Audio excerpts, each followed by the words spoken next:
The House prosecution hires more private prosecutors for the impeachment trial of Vice President Sara Duterte set to begin July 6. Nasa batasang pambansa si Isaiah Mirafuentes ng Abante para sa ulat. Isaiah, ano latest? May katatapos nga lang ng isinagawang press conference ng ilang miyembro ng prosekusyon dito sa House of Representatives at kabilang sa kanilang mga inanunsyo ang 4 pang karagdagang magiging mga private prosecutor.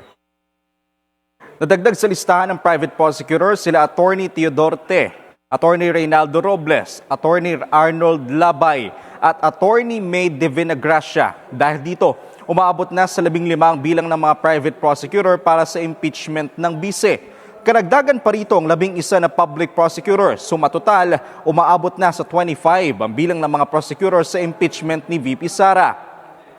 Subalit nilinaw ng prosekusyon na hindi ibig sabihin na marami ang prosecutor ay nahihirapan sila at iginiit na wala naman nagbabawal sa kanila na magdagdag ng private prosecutor. Ipinaliwanag rin nila na ang mga private prosecutor ay pro bono o ibig sabihin ay libre at walang bayad.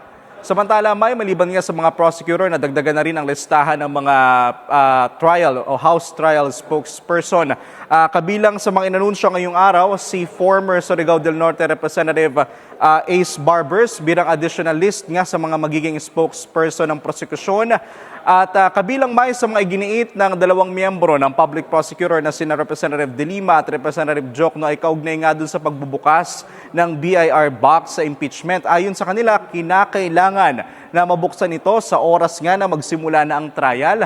At ibinunyag din ni Representative De Lima na kabilang sa mga reserve witnesses ng defense team ay yung ang tinatawag na submission mula sa BIR na pinaniniwalaan din ng prosecution na posibleng ito rin ay tumutukoy sa tax records ng mag-asawang Duterte.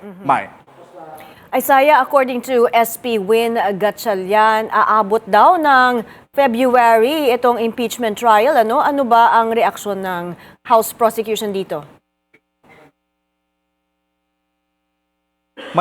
According to the prosecution, especially to Representative Laila De Lima, yan talaga ay posibleng mangyari, Ang sinasabi nila, nakadepende yan sa magiging takbo ng impeachment trial kapag nga nagsimula ito sa July.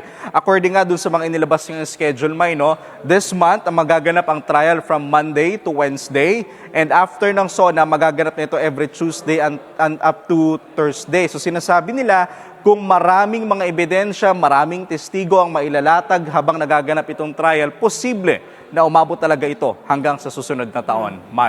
The private prosecutors are composed of legal luminaries in the country, but there are several things being pointed out. Si Attorney Reynaldo Robles ay abogado ni former Senator Antonio Trillanes at si Attorney May Divina Gracia ay former lawyer ni Yusek Cabral.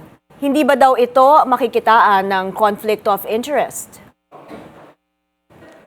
Mike, sinasabi nila kanina sa atin, walang conflict of interest dahil nga sila ay pro bono. Ibig sabihin, ginigiit nila na para sa pananagutan kaya sila magiging private prosecutor sa impeachment. Maliban dyan may si Attorney Robles na abogado nga ni former Senator Antonio Trillanes IV. Kabilang din naman kasi si Trillanes sa mga ipipresenta o nakalistang witnesses sa pre-trial brief ng prosekusyon para sa unexplained wealth. So definitely, makatutulong din daw itong si Attorney Robles para sa pagpapaliwanag noong mga mga umano'y tagong yaman ng ni VP Sara maging ng kanyang pamilya. Si Attorney Divina Gracia naman, sinasabi niya kanina na buong puso siyang haharap sa bayan, sa taong bayan, handa siyang makatanggap ng iba't ibang mga kritisismo, pero gagawin daw niya ang trabaho bilang private prosecutor para daw mapanagot ang lahat ng nagkasala sa bayan. Isa na lang, Isaiah, isang linggo na lang mag-uumpisa na ang impeachment trial. May balita na ba ang prosecution kung sino ang magpe-preside sa impeachment trial? Dito sa House of Representatives, wala pang binabanggit ang prosekusyon, kaugnay nga kung sino ang magiging presiding officer.